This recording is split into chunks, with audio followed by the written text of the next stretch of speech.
करने की अनुमति चाहता हूं।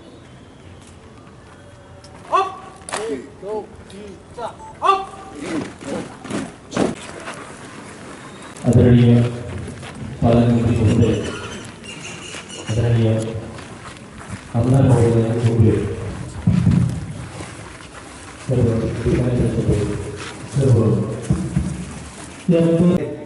त्या सर्व ज्ञात अज्ञात शूरवीरांना, स्वातंत्र्य सैनिकांना आणि थोर देशभक्तांना मी कृतज्ञतेने अभिवादन. यांच्या आशा, आकांक्षा व स्वप्नाचे प्रतीक आहे.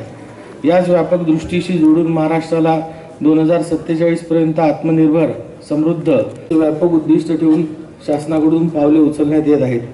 विकसित महाराष्ट्र 2047 या दीर्घकालीन उद्दिष्टांचा वेध शासनाच्या नव्या निर्णयातून दिसून येईल. हे उद्दिष्ट म्हणजे केवळ आर्थिक प्रगती नव्हे, प्रक्रिया उद्योगांना चालना, नवीन औद्योगिक व IT क्लस्टर्सची निर्मिती, स्टार्टअप व इनोव्हेशनसाठी अनुकूल धोरणे, नवीन शैक्षणिक धोरण असे कितीतरी निर्णय सांगता येतील. शेतीच्या उत्पादन क्षमतेत आणि शेतकऱ्यांच्या उत्पन्नात वाढ 47च्या वाटचालीतील महत्त्वाचे उद्दिष्ट आहे. नैसर्गिक आपत्तीने बाधित 71,432 शेतकऱ्यांना 99,06,00,000 DBT पद्धतीने वितरित करण्यात आले. वितरणाचे उद्दिष्ट आहे. मनरेगामध्ये यंदा 1200 हेक्टर क्षेत्रावर भाऊसाहेब फुंडकर प्रभाग लागवड योजनेत 1000 हेक्टर क्षेत्रावर पुरस्कार उपक्रमात अकोला जिल्ह्यास कापूस पिकासाठी केंद्र जिल्ह्याला निधीची उणीव भासू दिली नाही. अकोला जिल्ह्यात रस्ते व पुलांसाठी 315 कोटी रुपये निधीतून 134 कामे पूर्ण झाली. त्याचप्रमाणे 35 महत्त्वाच्या इमारतींसाठी 469 कोटी रुपये निधी मंजूर केला.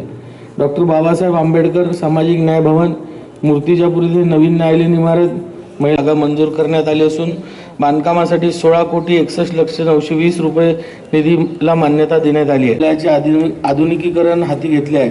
त्यासाठी 11,78,00,000 रुपये निधी उपलब्ध करून देण्यात आला आहे. याचप्रमाणे जिल्हा स्त्री रुग्णालय, उपजिल्हा ग्रामीण रुग्णालयांच्या बळकटीकरणासाठी 10,27,00,000 रुपये निधी दिला आहे.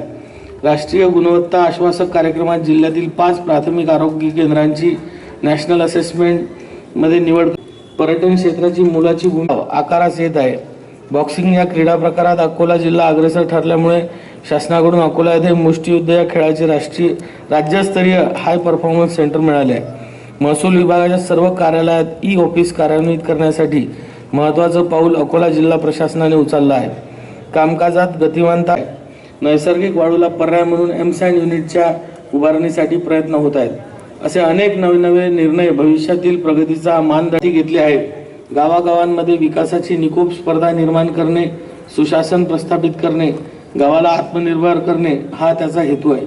जिल्ह्यातील नागरिकांना अभियानात सहभागी व्हावे, विकास करूया. जय हिंद, जय महाराष्ट्र.